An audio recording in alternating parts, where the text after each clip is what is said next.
The voice of sharing, Durian ASEAN.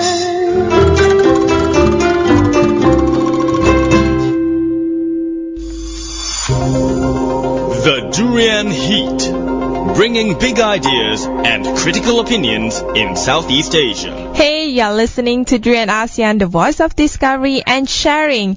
In our Durian Heat, we are going to discuss on a topic that is related to ASEAN meeting. Do you know how ASEAN meeting works? So today we are going to talk to a representative from the ASEAN Foundation to discuss and share on the model ASEAN meeting which they will be organizing for young people in Southeast Asia. So, hi, Prayuti Uni, Senior Program Officer at ASEAN Foundation. How are you? Hi, hello Arlene. I'm fine, thanks. I hope you have a great day too. It's great to share, to have you in our studio and talk about the ASEAN meeting. But first of all, perhaps you can share a bit of your background working at the ASEAN Foundation and the program that you guys are organizing on the Model ASEAN meeting. Okay, my name is Uni Prayuti. You can just call me Uni. I'm Senior Program Officer from the ASEAN Foundation. ASEAN Foundation is based in Jakarta, in Indonesia. We organized the Model ASEAN meeting because, as we all know, that ASEAN community will be established by the end of 2015. Based on our survey on ASEAN awareness and attitudes last year, 2014, among university students, there is a nascent growing sense of belonging to ASEAN. So, we wanted a program that can reach out to students and can be led by the students to understand ASEAN in an interactive manner. This Model ASEAN meeting is actually also inspired by the Model UN, Model United Nations. And we thought that the Model ASEAN meeting would be a good program for ASEAN Foundation to promote, as it can offer an authentic experience to simulating ASEAN meetings because of our ties with ASEAN, being an organ of ASEAN under the ASEAN Charter. Mm-hmm. So that's the reason behind why we want to organize this Model ASEAN meeting. And this is the first time that ASEAN ever organized such Model ASEAN meeting, right? Yes, that's correct. Even though there are quite a number of Model ASEAN out there done individually by universities in Singapore, by a private sector, I think, in Malaysia. But this is the first time by ASEAN, correct? Perhaps we can make sense of what is ASEAN meetings. You say it's similar to the UN Assembly, Model UN Assembly. But perhaps you can break it down on what happens when ASEAN have meetings. Right, okay. For those who have exposed to Model UN, it is of course different because the Model UN and as ASEAN and UN both apply a different way of conducting meetings and come especially in the process of coming to a decision. For example, one clear difference is on how the member states reach a decision on an issue whereby the UN recognizes the way of voting, while ASEAN we use consensus. Another difference is that the UN appoints rapporteurs or note taker, while in ASEAN the rapporteur is the responsibility of the ASEAN Secretariat and the National Secretariat or the host country. Another sample of difference is the UN meetings recognize caucus session while ASEAN does not. So those are samples of the differences between the Model UN and the Model ASEAN meeting. I see. So let's say ASEAN is discussing on a topic like, for example, haze. How does the process take place? Okay. As a background, at one cycle of ASEAN chairmanship, there are levels of meetings starting from the senior officials meeting, leading up to the ministerial decision and ASEAN summit. So the meetings in every summit cycle is categorized into senior officials meeting, ministerial meeting, community council meeting, coordinating council meeting, and ASEAN summit. So each ASEAN pillar, including the topical issue of haze that you mentioned, has respective meetings at each of this level. So at senior officials meeting, they have a senior officials meeting on haze. And then leading up to the ministerial meeting, they have ministerial meeting on environment, such as that one. And then community council meeting, haze is, I think, under ASEAN sociocultural pillar. And then going up to the coordinating council meeting and then to the ASEAN summit. So regardless of the issue, these are the level of meetings that all issues must go through. I see. And it's quite a tedious process. It's not just between ministers, but you go to the lowest level of officers to discuss the issue. Right. So on the other hand, let's say, the meeting takes place. What can young people actually learn from this? Right. Participating in our model ASEAN meeting, the young people will be able to understand ASEAN as an institution and as a process, because that is what model ASEAN meeting offers. So the young people, they will have the idea on how an ASEAN decision is made and the dynamics of reaching a consensus between the diverse ASEAN member states. So participating in this activity will give the young people exposure, polish their speaking ability, their negotiating ability, their research and their writing skills. Additionally, they will also be able to increase their confidence to speak in large group.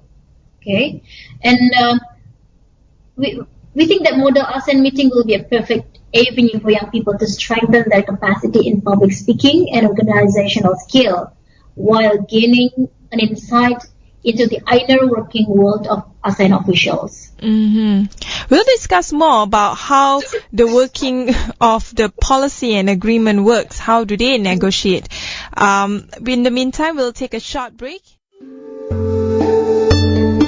You're now listening to Durian ASEAN, the voice of discovery and sharing.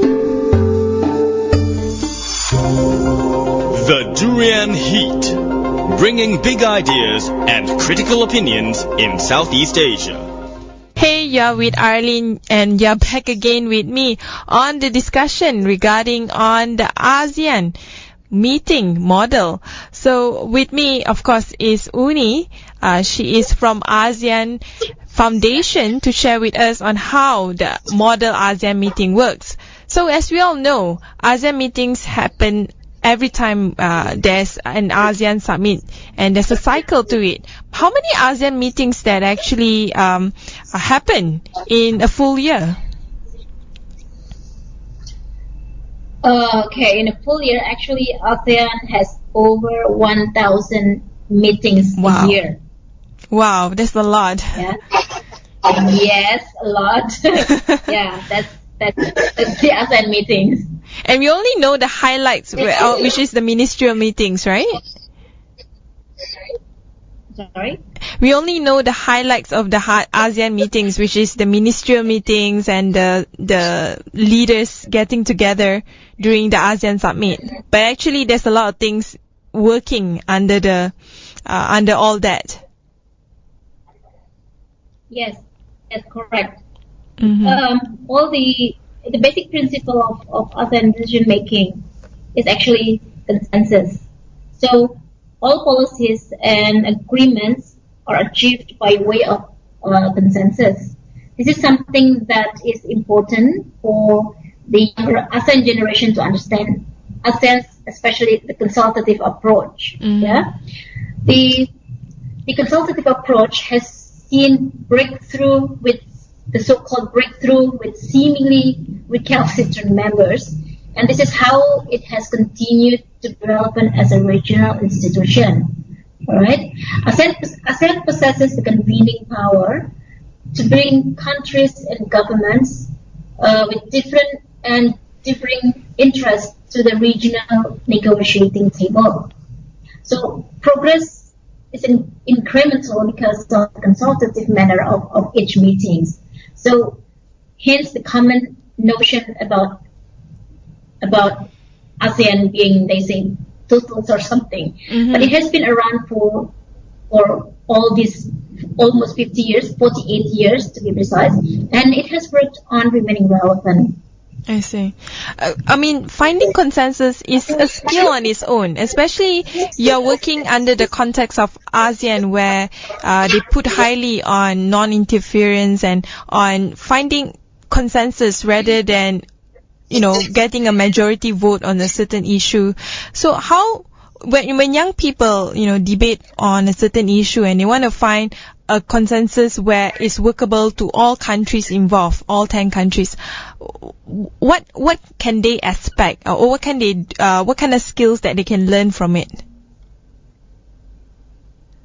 The most important aspects to be able to come to a consensus is that we have to understand each ASEAN member state's political systems, their relations with their civil society, the different level of economic development. Yeah, those factors are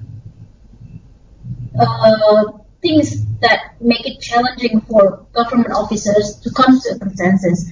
So another benefit of students participating in the Model ASEAN meeting is that they will get to learn about other ASEAN member states as they are role-playing different nationalities during the activity.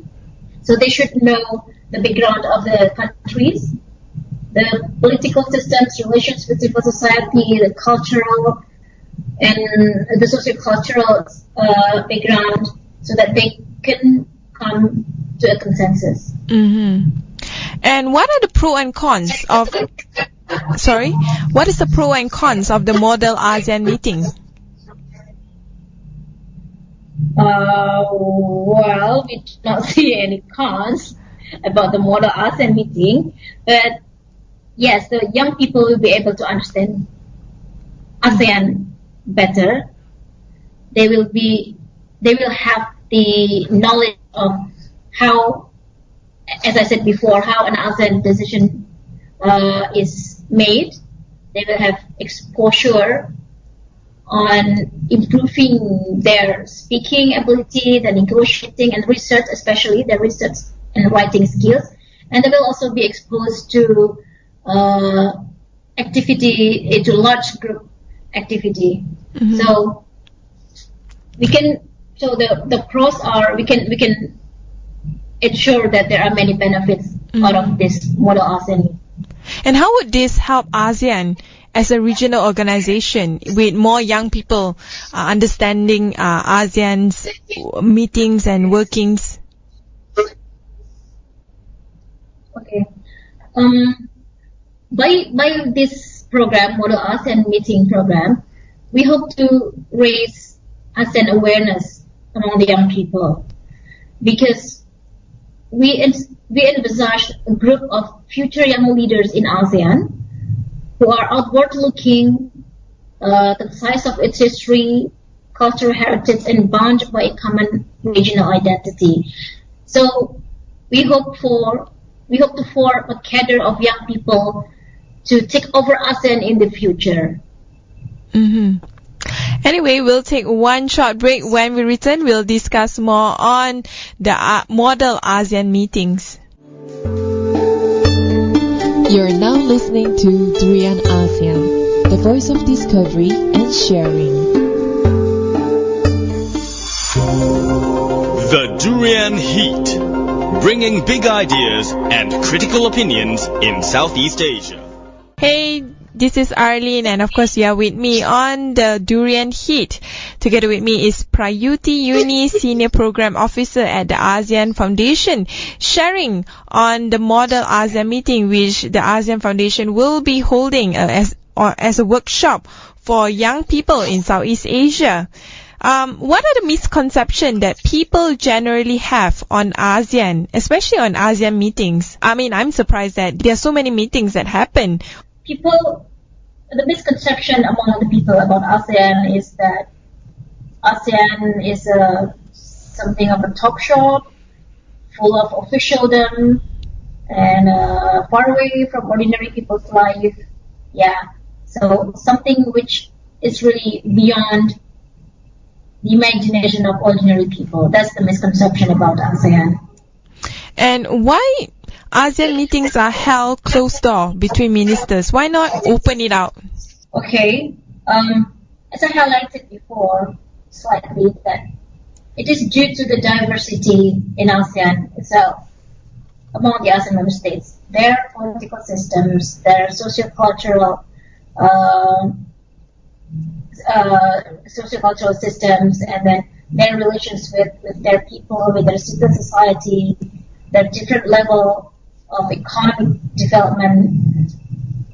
Yeah, those are the things that make ASEAN meetings are held closed door instead of an open. There are a lot of issues that are being discussed on the ASEAN meetings. Just to sum it up, what are the issues that are generally discussed in ASEAN meetings, if you can just give a broad perspective on it? The issues that are discussed at the ASEAN meetings are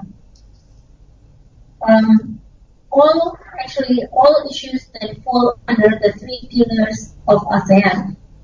The political security issues, the economic issues, and the socio-cultural issues.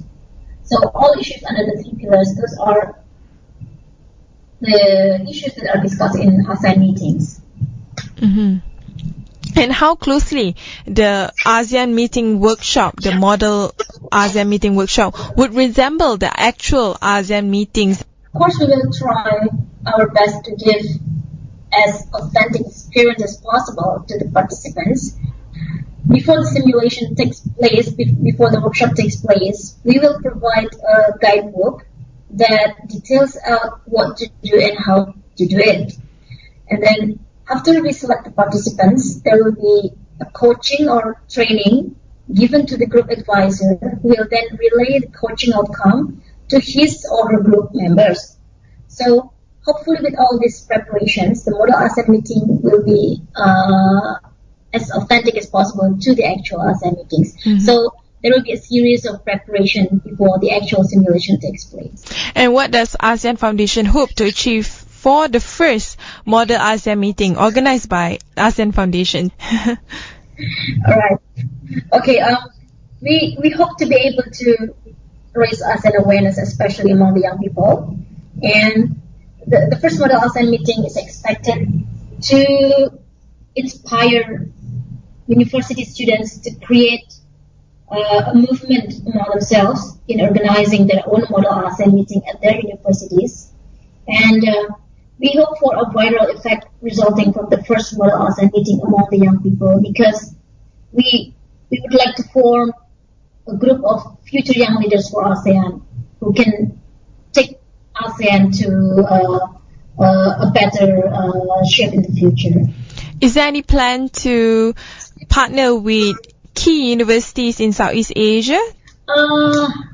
That's a good idea. It's not yet in our plan, but we can consider that, because we start to nurture partnership with universities in organizing model ASEAN meeting.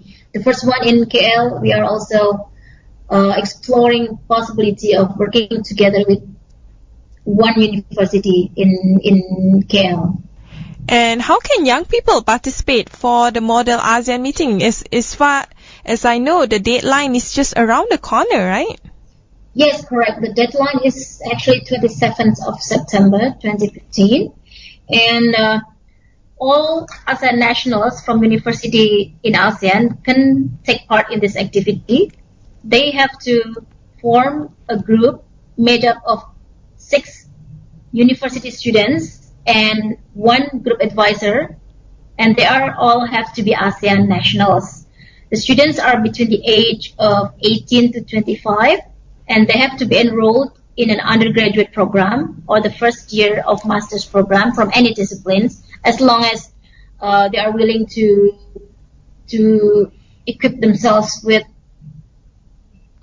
adequate knowledge on the topic for this year's Model ASEAN meeting, which is traffic in persons. While for the group advisor, he or she is required that he or she be an academic member, like the lecturer or teaching assistant of a department or a university. The group advisor may also come from the students with the capacity to lead a group, to understand the instructions to be provided by the organizer, to comprehend the coaching materials delivered by us later, and to further relay the advisor's coaching outcome to his or her group to prepare them for the Model ASEAN meeting activity.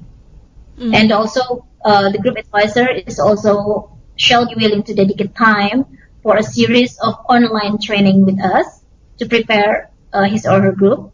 And then he or she should be willing to further coach the students in the group to prepare them for the actual simulations later. So how can they get more information? The Model ASEAN meeting call for application is actually on our website. It's posted on our website, and we also circulate the call for application through our social media outlets at Facebook and as well as our Twitter. Our website is www.aseanfoundation.org. With that, thank you very much and all the best. Thank you very much, Arlene, for speaking with us.